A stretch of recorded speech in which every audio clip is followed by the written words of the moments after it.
Take your Bibles and turn to 1 Samuel chapter 16. Now, I know it says up on the board, Psalm 51. We'll get there. That's the theme verse, but that's not where we're starting. So, I've only been talking for a few seconds by now, but right now, you guys have probably decided whether or not you wanted to actually listen to what I have to say. Hopefully, the answer is yes, but we don't know. If you look to the person on your left and the person on your right, somebody you just don't know, you'll realize that you've already got an impression of them. That's because we as people make first impressions within 7 seconds of knowing somebody. Now, that's really quick. So how are we basing this stuff? Because you're not getting someone's life story within 7 seconds. We're basing this on how they appear, what they're wearing, their posture, their eye contact, what they're saying, and the nonverbal things that go with this. This is the stuff that we get our first impressions off of. 7 seconds. Now, there's a problem with that, if you ask me, because we're more than just the first 7 seconds that we see people. We're what's deep down. And we see that the Israelites, they made a problem doing this because they got their first impression wrong. And because of it, it put them in a bad situation. In Samuel chapter 16, you look at King Saul, the person they decided they wanted to be their king. And why'd they do that? Because their first impression of him is, this guy could be a king. Because he was tall, he was big, he probably had a good posture and made great eye contact. But in reality, he didn't have what was inside that you needed to be a good king. And that's why, even when Samuel was going to find his replacements, he's looking at the outside appearance of people. But God says that look not on his countenance or on the height of his stature, because I have refused him. For the Lord seeth men, not as a man seeth. For man looketh on the outward appearance, the first 7 seconds. They look on that stuff. But the Lord looks on the heart. Amen. Now, I think that's one of those things, like Matt says, it's humbling and horrifying at the same time, because that's the core of who we are. I haven't earned a lot of compliments that I think are really good. A lot of them probably came from my grandparents, to be honest. But of those compliments that I have received, the ones that always stick out to me are the ones on the heart.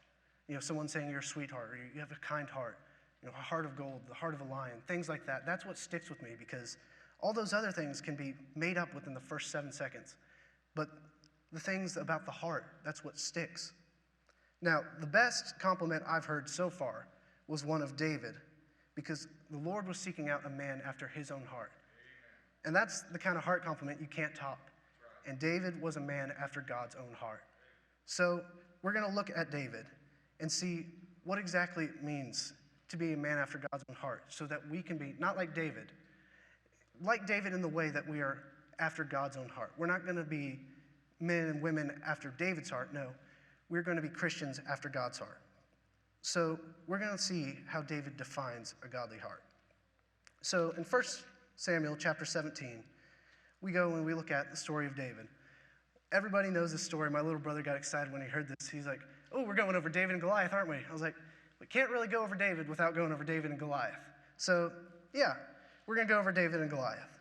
And I'm going to pretend you guys don't know the story so I can read it to you.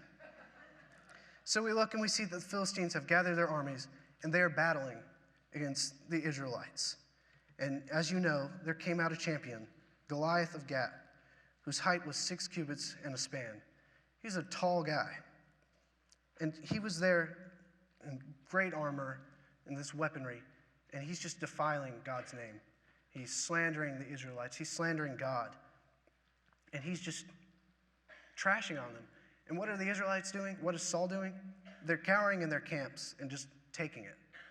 You know, we look at it as Christians, from a Christian standpoint. We've got our giants out there, but we're not supposed to be in our camps hiding away from it, because there are giants out there, you know, calling out our God and slandering it.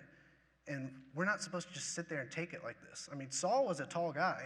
He probably stood the best chance against Goliath physically out of anyone there, but he didn't have the right heart for it, so he wasn't going to do it. But then we go to David. We see that David was there. He was sent by his father to bring food to his brothers. You know, he was already doing his job. He was, you know, being the shepherd of his flock, taking care of them. But then he's going and doing his job and going and giving this food. And he hears this slandering. He hears what Goliath has to say about him. and he's not having any of it. And he said, "Have you seen this man that has come up, surely to fight Israel? That the man who killeth him, the king will enrich with great riches, and give them his daughter, and all this." But David said to them, "What shall be done to the man that kills this Philistine, and take away the reproach from Israel? Who is this uncircumcised Philistine that he should defy the armies of the living God?" He didn't necessarily care that he's defying Israel, other than to the extent that he's defying God. Amen. And so, as you know, David goes out, he gathers the 5 smooth stones, and he rejects the armor that Saul's given him because it's too heavy. We're not to arm ourselves like with the worldly things that we think, but he grabbed the 5 smooth stones, and we'll get back to the stones. And as you know, he goes out there and faces Goliath, winks at his girlfriend, and smites Goliath, and goes and cuts off his head. And I know how it is today. We're not actually physically going at a giant. We don't have people come up that we have to smite for the Lord, but we have our giants. And we don't feel like we're equipped. We feel like these Israelites were cowering in fear because these giants are just too big, and they're just too much to handle. And the illusion is that David is equipped to fight Goliath, which is not true. Because David could have went out there, as Matt puts it, with a McDonald's straw and a couple of spitballs, and he would have killed Goliath. Not because David's trained all his life and because he had slain the lion and slain the bear. No, but because God was with him, and God was equipping him when he was there. They say God doesn't call the equipped, he equips the call. And that's to say, we don't realize we don't have the skill set to do these things, but we are to rely on God. Just take me as an example. I'm not really much of a public speaker, as much as I may be fooling you right now. I'm not great at it. And you can look back at the past couple of sermons where I was clinching to the pulpit or lost my train of thought and just said the word rock, and you'll realize that I wasn't equipped before I was called. I was called, and as I'm working on this, he is equipping me. So we see that we can get equipped from God, and we can face these giants. And not only that, back to the 5 stones, there were 4 other stones that he didn't use because Goliath had 4 brothers. David is preparing himself to smite Goliath, the first giant, and go after the next one, and the next one, and the next one. And we as Christians, we have to prepare ourselves because there will always be a giant out there. So instead of cowering in fear and just huddling at our camps, eating our food that's getting delivered to us by shepherds, no, we are to go out, gather stones, and go slay some giants. So let's look at how people are viewing David during this time. They talked about how Saul kind of took him under his wing and was, he was already anointed by Samuel. He's got a lot going on for him. And obviously people are going to look up to David. He's the man who smited Goliath. He's the one who slayed Goliath. And so everyone's going out and singing these songs about how Saul's slain his thousands and David his 10,000s. Because David, throughout all of this, is a man after God's own heart. He has the wisdom to do these things. He has the courage to do these things because he is after God's own heart. And so God is going to keep everything he's doing and make sure it'll prosper. If you look at Psalm 1, you'll get a familiar picture with this. Because I said that David is a wise man. He did wise things. Well, let's look at what a wise man is. "Blessed is the man that walketh not in the counsel of the ungodly." David wasn't doing that. "Nor standing in the way of sinners, nor sitteth in the seat of the scornful. But in his delight is in the law of the Lord, and as his law doth he meditate day and night, that he may be like a tree planted by the rivers of water, that bringeth forth his fruit in his season." And you can change that and put, "and slays the giants when his time comes." And it says, "His leaf also shall not wither, and whatsoever he doeth shall prosper." Even when Saul took a little turn, got envious of David, was sending him out on these missions, hoping he'd get killed, David would always come back without a scratch because whatsoever he was doing was prospering. And you see that that's how it's going to be with us. There are going to be the people in the faith with hearts yearning to be like God's and learning to be like God's. And they're going to look up to you. They're going to see the good. And the people that are turning away, that are getting jealous, you'll realize they're the ones that don't have a heart like God, like Saul does. He doesn't have the heart like God's. So whenever he sees all these things, all he's going to get is jealousy. But still, with that, wanting to kill David, as he said, wanting to murder him or send him out to be killed in war, he still was afraid of David because David was wise. because David was after God's own heart, and whatever David would do would prosper. So how are we to become this way? It's through the betterment. We better ourselves. We're constantly cleaning. It says to change our heart, to become more like a Christian. We become more like God every day. It says in Romans 12:2 that through the renewing of your mind, every day we are going to do this. Be not conformed, but be transformed. We're changing ourselves every day. We're becoming more and more like God by renewing our minds. Matthew 16:24. God talks about how to do this is you will deny yourself and pick up your cross. And as you do that, you'll realize you'll become more like Christ and more like his heart. 1 Corinthians 15:31. I love the way Paul puts it. In Jesus Christ, our Lord, I die daily. And so it is an everyday thing that we're doing. And we're not doing it alone, because alone, David could not face that giant. We're to do it with God. And God's equipping us with the Bible, with the church, and with prayer. All these things are we to be in every day to better ourselves. If you think of it this way, how many of you today have taken a shower or washed your hands or brushed your teeth? I'm going to pretend all of you raised your hands because that's going to be the case, hopefully. But that's how we are to be spiritually. We are to spiritually clean ourselves every day. Why? Because things don't get cleaner as they go along. I can't go out and have a hard day of work or play and get all muddy and dirty and then go to bed and wake up and I've got shampooed hair, body wash all over and deodorant and smell good. That's not how it works. We have to actively seek out to keep ourselves clean. Physically and spiritually, we are to do this through searching through our Bibles and finding it. In James, they compare the Bible to a mirror. And we are looking at ourselves, and we see the flaws. And we are to look at it, examine ourselves, and fix that. Because we don't walk in the mirror in the morning and be like, man, I've got a lot of dirt on my face here. Okay, and then just walk off and forget about it right after. No, we go and we decide to wash ourselves. And that's what we're doing with the Bible, is we're going and we're checking every day to see. Because we'll find that there's more and more stuff that we don't like and that we can change. And at the end, we're going to be cleaner and cleaner if we just keep going at it. And then we'll be able to face our giants. We go back to David and how he's sparing Saul. So back in Samuel, it talked about how Saul was going to go out and wanted to kill David. And so he had gathered his armies and was chasing David. And David got to a point where he had his opportunity that he could have killed Saul. And all the men he was in this cave. All these men in this cave were like, he's all alone. He's like, just go and kill him, or have us go and kill him. And David was saying that he shall not, because he didn't think it was right. Maybe he was justified, maybe not. But he had strength that came with God. And I know it may not seem like it's strong that he showed mercy to Saul, but that is one of the hardest things to do, is show mercy and grace to others, even when they don't deserve it. But you see that he had this heart of God's and worked to better himself, that he didn't hold anger against Saul, even though it was Saul's fault.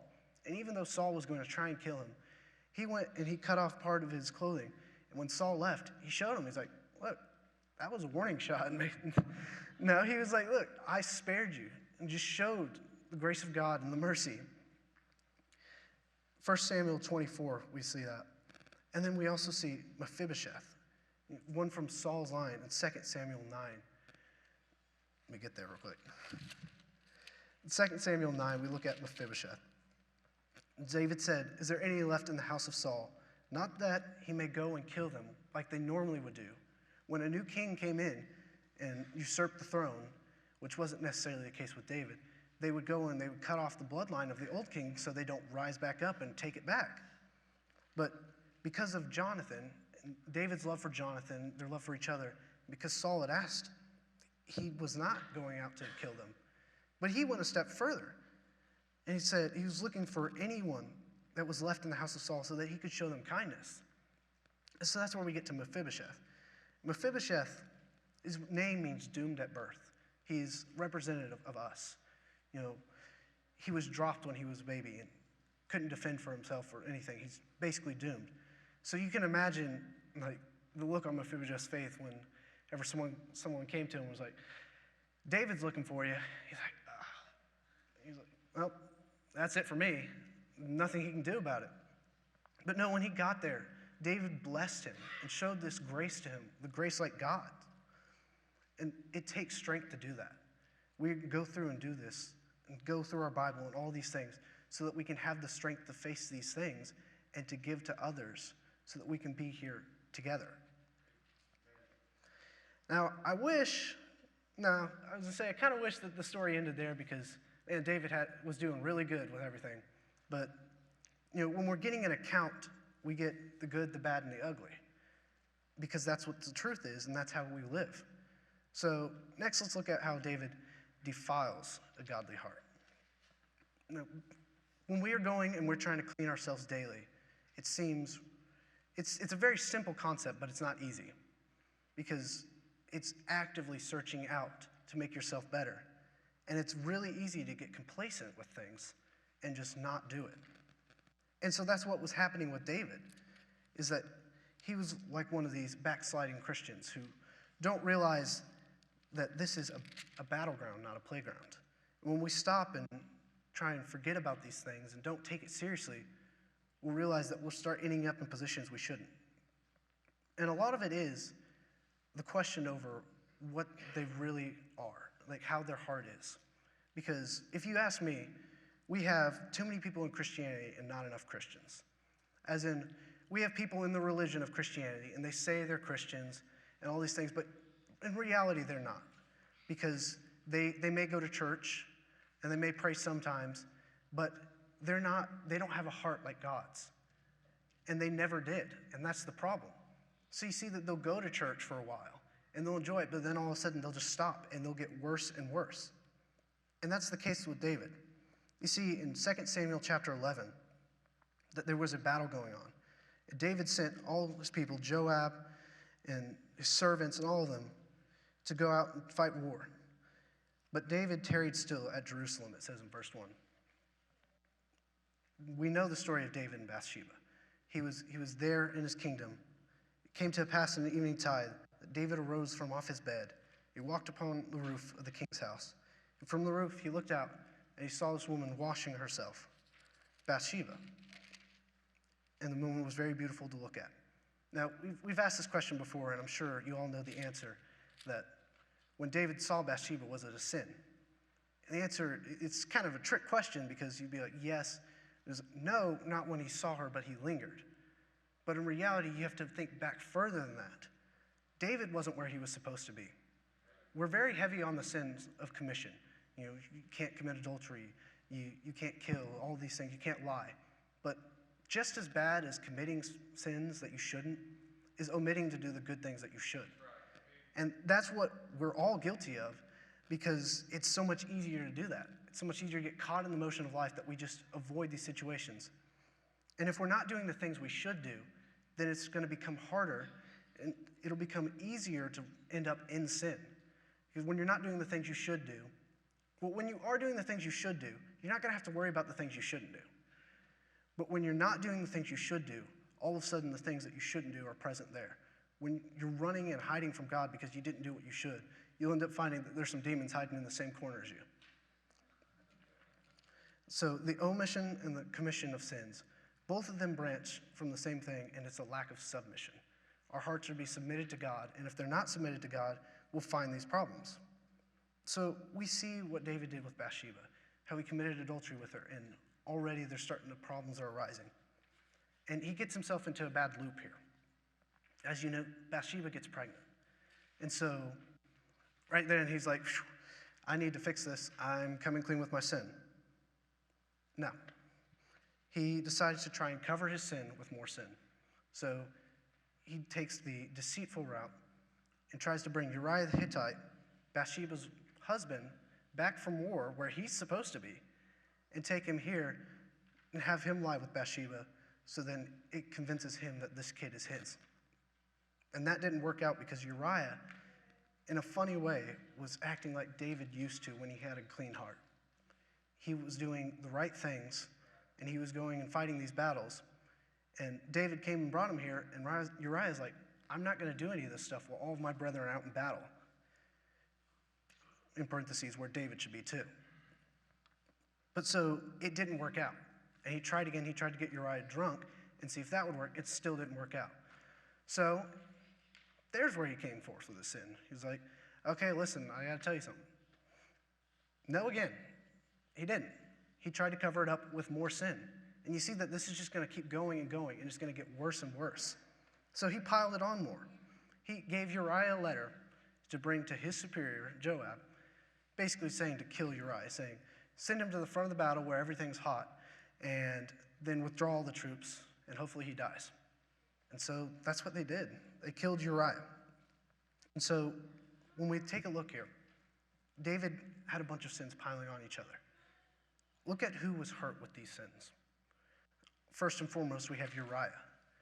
Uriah is our fellow Christians who are actively, seeking out to be more like after God's own heart, like David originally was. They are going and they're fighting the giants and they're fighting these battles, and we're withdrawing ourselves and letting them fend for themselves, which is horrible because, like I said earlier, we get equipped through the Bible and through each other. We're here to help each other, carry each other's burdens. But when you're dropping those burdens, you're having our friends be crushed by their own problems instead of helping them out. So that's what Uriah went through. Think of Bathsheba. David dragged her into this sin. Bathsheba could have been led towards God, but with this encounter with David being after God's own heart, but she wasn't. Instead, she was drawn away. Like they said last week, you're leading someone somewhere. Are you leading them to God and to heaven? Or are you leading them to the devil and to hell? And that's the problem we have, is we think that we're not leading people when someone's always watching. I mean, we've got these little ones here, and I suffer this all the time because I think, oh, I'm still a young kid. No one's really watching me. But there's always someone watching, and you're always leading someone. And they don't necessarily have to be younger than you to look up to you. And there's these things, they look, and they see this. And if you're carrying them deeper into sin, you're just doing them because they may not have the clean heart like you did at one point. So they may not bounce back from this like you do. Think of his child, his legacy, like last week we went over. His child died after this had happened. And in a way, we're dooming the generations after us if we don't continue, if we don't set them up well. This child died because of David's sin, but you've got to think if there was no sin and this child was born, he would have been raised up in a godly household, in a godly kingdom. So for us, we need to look out for the generations behind us, because when we stop and we start idling by, the world's going to get worse and worse, and that's for your kids and their kids, and for your little siblings, all of those, that's for them to deal with now. And so we need to look out for them, because I don't want my little brother and little sisters to have to face this world as it is right now, because I know it's hard. And the only thing I can do about that is try and be better and make the world better through me. And you guys can do it through you. It may seem like we make a little impact, but when we're actively going, we'll see the power of God. These giants will start falling one by one, and it'll be less giants for them to face. And lastly, you got to look at David himself suffering from these. If you think of it, even though David is a man after God's own heart, and he may have taken 2 steps back and then decided, all right, I'll take 3 steps forward. That's 5 steps for you mathematicians, when he could have just taken 1 step. David took a lot of time to get back to where he was because, like I said, you're either getting better or you're getting worse. So he went down and he declined in his spirituality, and he had to work even harder and harder. And think of all the good he could have done as a godly king after God's own heart if he would have just kept working at it. We can't ever give up, because even though there may be a time we're going to jump back in it and we're going to do good again, there's going to be those that missed out on that opportunity to experience the Lord because you weren't in the right mood at the time. So I know I might be guilt-tripping everybody right now. I'm guilt-tripping myself at least. But let's just take a moment and look at ourselves in this position. David when he was slaying his giant, and David with Bathsheba. And you can sub in whatever you feel like you did, that God was looking at you and you were doing what you should have, and when you wish that God wasn't. When you heard, "Well done, thy good and faithful servant," and you couldn't wait to talk about that in heaven. Or the "Depart from me, you who work iniquity." Because I know how it feels. They feel so far apart. And then you got to realize where you are right now. The only difference from you up here, you down here, and you right here is where your heart is at. It's a very simple change. And that's where we come to Psalm 1, or Psalm 51. And like I said, it's a simple change, but we overcomplicate it, and we make it seem like it's easy, but it's not. In Psalm 51, starting in verse 10, Jesus says, "Create in me a clean heart, O God, and renew a right spirit within me. Cast me not away from thy presence, and take not thy Holy Spirit from me. Restore unto me the joy of thy salvation, and uphold me with thy free spirit. Then will I teach transgressors thy way, and sinners shall be converted unto thee." That is what we look for, and that is what we can achieve. There may be a day that you feel like you're being curb stomped by a giant, and getting torn to shreds by lions, and burning up in a fiery furnace. But if you have a heart that's being created clean in you constantly, then there will be a day you'll rise up from that. And that giant's going to seem small, and those lions are going to seem tame, and that fire is going to seem weak. So we know that we need to get a new heart. We know how, but do we really know whether or not we qualify for it? So obviously we read through our Bible and we'll see the things that we can work on. But I'll just give you a broad test to take to see whether or not you could use a clean heart today. Question 1, are you a person? All right, test is over. Congratulations, you all qualify for a new heart. Good on you. We just need to constantly, it goes back to the constantly cleaning ourselves. We always could use a new heart because we're never going to reach perfection. But we can sure try and get better and better and see the things that we can achieve by getting closer. So whether or not this is the first time you've ever spiritually cleaned yourself and there's this heart that has carried all this dirt and grime from the world over so many years, or whether or not you've felt like you've cleaned your heart recently and you feel like it shouldn't be dirty, you shouldn't need to clean it again, it's there and you need to clean it. You need to have God create a new one for you. In 2 Corinthians 5:17, it says,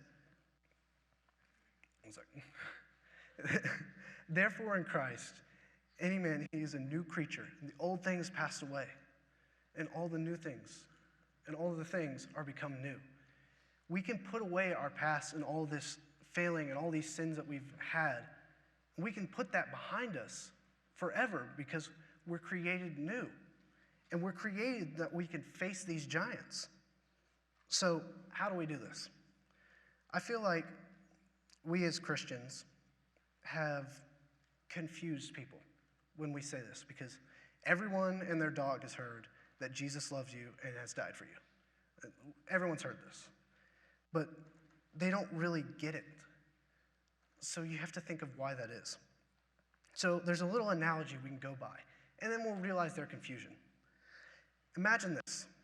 There is a daughter at her house, and she gets a phone call.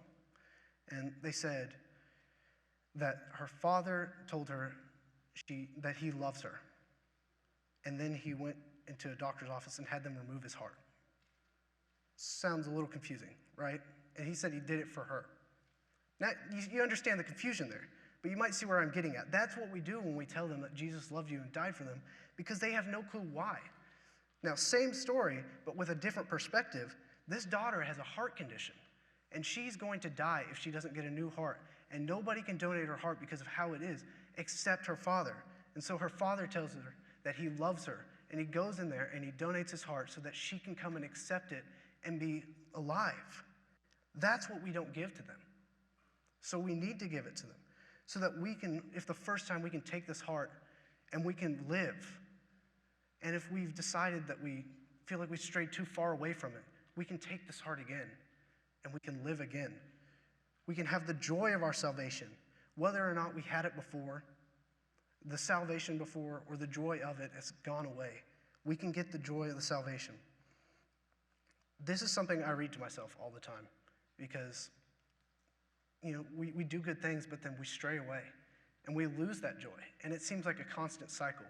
But I always come back to this because even though David said it once, I feel like with me, this would be a psalm that I'm singing over and over and over and over again because my heart needs to be made clean again. Do it so we can show others. As we have our music people come up, I just want to say one last thing. If you didn't get anything else out of this, get this.